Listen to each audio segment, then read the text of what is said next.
దేవుని నామమునకు స్తోత్రములండి. నాటి ధ్యానాంశము క్రీస్తు కేంద్రిత కుటుంబము. క్రీస్తే గృహాధిపతి. Christ is the head of this house అని వ్రాయబడిన వాక్యము అనేక గృహాలలో చూస్తుంటామండి. గృహము అనగా ఇల్లు అనేది సాధారణమైన అర్థం అండి. కానీ దాని విస్తృతార్థము కుటుంబము అని అర్థం. భార్య, భర్త, పిల్లలు, సేవకులు, దాసదాసీలు మొదలగు వారంతా కుటుంబంలో భాగమేనండి. యెహోవా ఇల్లు కట్టించిన ఎడల దాని కట్టువారి ప్రయాస వ్యర్థమే అని హెచ్చరింపబడిన రీతి ఆ కట్టబడిన ఇల్లు కుటుంబమే. అయితే ఆ వాక్యంతోనే సరిపుచ్చుకుంటున్నామా, లేక క్రీస్తుని మన అధిపతిగా ఎంచి క్రీస్తు కేంద్రిత కుటుంబముగా ఉంటున్నామా అనేది ఎవరికి వారమే పరిశీలించుకోవచ్చండి. అట్టి కుటుంబము ప్రేమ, ప్రార్థన, ఆప్యాయత, అనురాగము, ఆతిథ్యము, సహనము, సంతోషము, సమాధానము, మంచితనము, విశ్వాసం మొదలగు ఆత్మ నీతి ఫలాలను కలిగి ఉంటుందండి. అంతేకాకుండా నిరంతరము దేవునియందు భయభక్తులు కలిగి రక్షణలో కొనసాగుతుంటుంది. పరిశుద్ధ గ్రంథమైన బైబిల్లో కొన్ని కుటుంబాలను మనము గమనించగలిగితే మొదటగా అబ్రహాము కుటుంబము. అబ్రహాము గృహము. ఇది వాగ్దానంతో ఆశీర్వదించబడిన విశ్వాస కుటుంబం.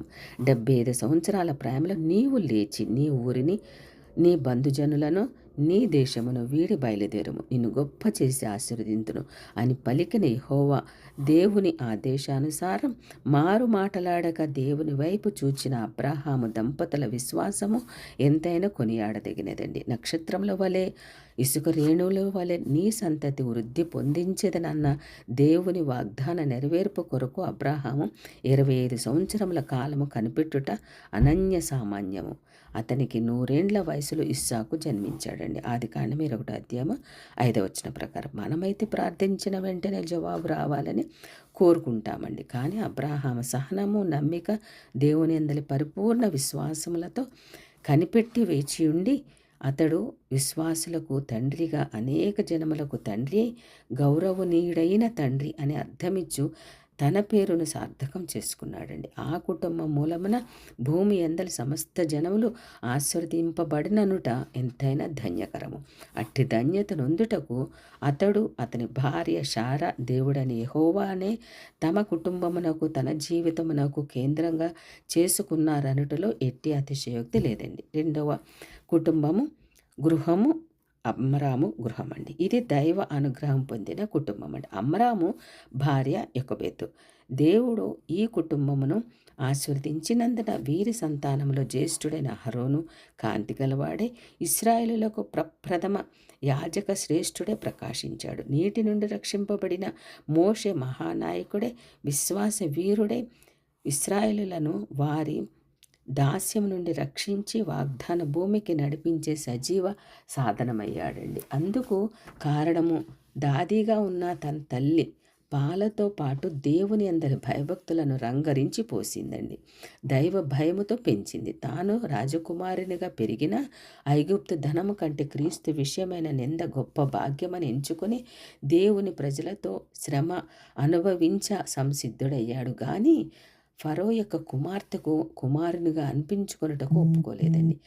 ఆ దంపతుల కుమార్తె మిరియాము కూడా ప్రవక్తిని అయి తన నాట్యగానాలతో ఇశ్రాయేలుల స్త్రీల సమాజాన్ని ఉత్తేజపరుచుటకు కారణము ఆ కుటుంబంలోని తల్లిదండ్రులు, పిల్లలు క్రీస్తుని కేంద్రముగా, రక్షకునిగా ప్రార్థనా జీవితం కలిగి ఉండుటే వారి అందరి దైవభక్తి ప్రపత్తుల ద్వారా వారట్లు అనుగ్రహించబడ్డారండి. మూడవదిగా యెహోషువ గృహము.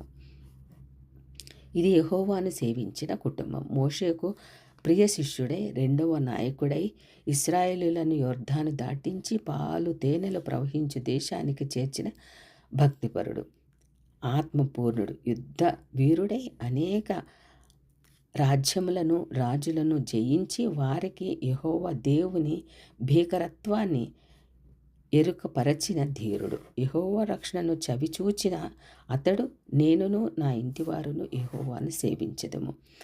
యెహోషువ 24వ అధ్యాయం 15వ వచనం ప్రకారం అని ఎలుగెత్తి చాటి చెప్పిన నిరీక్షణాస్పదుడు.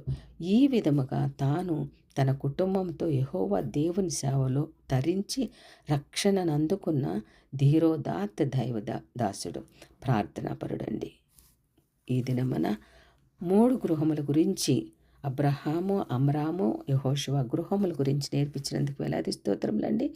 మొదటి భాగంగా రేపటి దినమున రెండో భాగంలో కొన్ని గృహముల గురించి కూడా మనము దేవుడు నేర్పించడానికి సమయమును దయచేయునుగాక. ఆమేన్.